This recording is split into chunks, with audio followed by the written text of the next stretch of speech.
Thank you for waking up with Happy Ass. We come together to our mind, body, and spirit so we can go out and make the world a brighter and sweeter place to live for ourselves and for others. Okay, so I got to debunk a myth right now. We got to squash this bug. And I know what he meant. One of my friends said something about I'm always happy. Well, that is not true. Okay, so think about this for a minute. I want y'all to think about this for a minute. I've been doing this with y'all I started I'm on my 4th or 5th year of doing this with y'all. I know 5 years for Happy Ass, but I think 4 years of doing this podcast. And I have to look and see the exact date. I want to say it was March the 20th, whatever year, maybe 2020. So, you can rest assured that within that time frame, there have been a few struggles, a few relapses, at least, a few illnesses, at least. A lot of stuff has happened in that time. So I'm not always happy. And so obviously I've struggled with some things right here in front of you, and I'll work myself through them. But the thing that I know, and I was reminded of today, and oh my gosh, I love how God's timing is. I was thinking about all the things that I'm doing right now. I'm in a real, just so you know, in real time, I'm in a real struggle right now. I'm right in the middle of a big old fat struggle bus with like, a couple of really deflated tires with one tire in the back that's totally flat. And it's just going ka-blunk. I am right in the middle of that right now, in the middle of it. And so you're seeing me in real time trying to figure my life out at the moment. And you would think when you got a certain age that it would be done. Like you'd be just smooth sailing, but that's not the way life works. But the one thing that I do know, and I was reminded of today, I was reading Jesus Calling, and it's so wonderful. I've been using that devotional book now for 12 years, and it never gets old. And then I picked up my wonderful Simple Abundance book by Sarah Beth-Bach, and I love it. And it was talking about that God gives us the portion of grace we need for each day. Just the portion.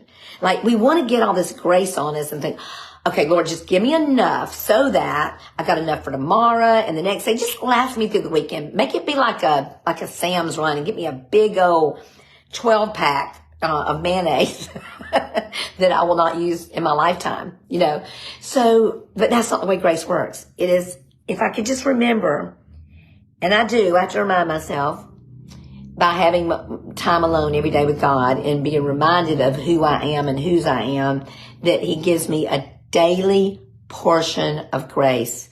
A daily portion of grace. Just what I need. Not any more, not any less.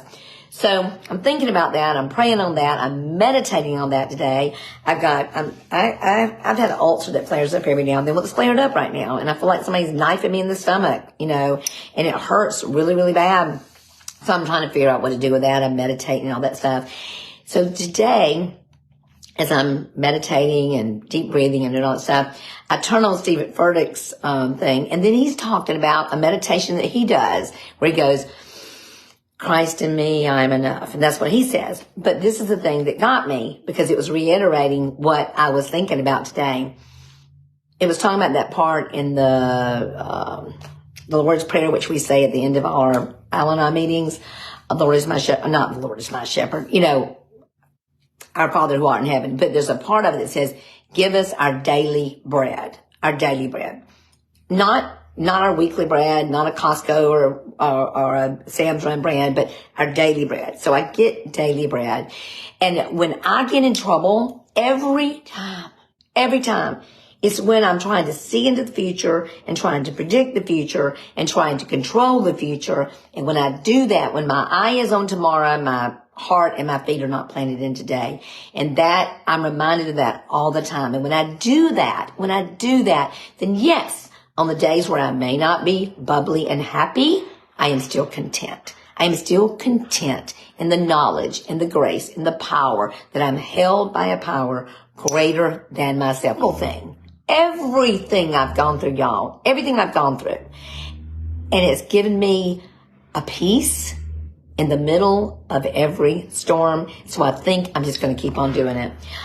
So here we go. And y'all also too, as far as like things like your emotions and things like that, there's signals that maybe there needs to be some divine change in your life, and sometimes that divine change is not huge. Maybe it's just a simple thing. For me right now, it's divine grace every single day, one day at a time.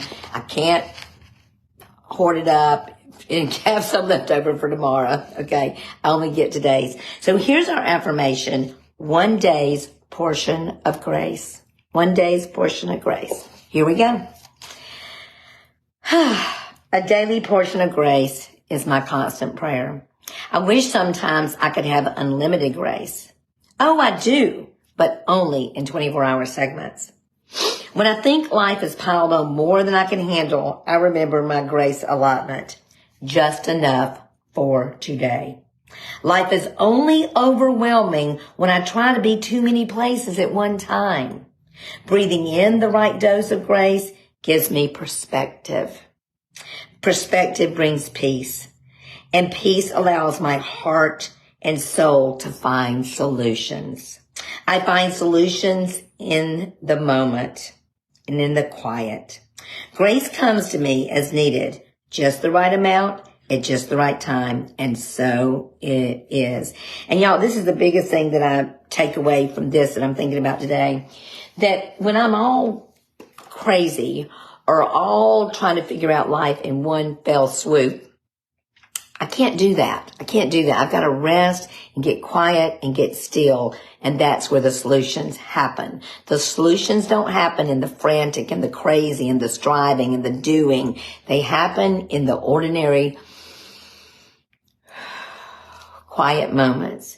And I promise you, I'm almost 65. I can't even believe I'm saying that. And that has been my story, one day at a time.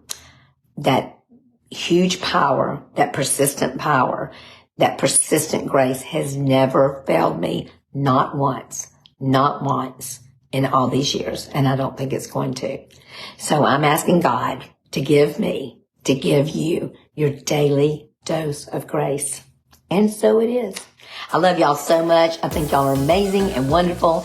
And I can't believe you let me come into your living rooms and your bedrooms and your cars, wherever you are, every single day. And I do not take it for granted. Be sweet, y'all. Bye.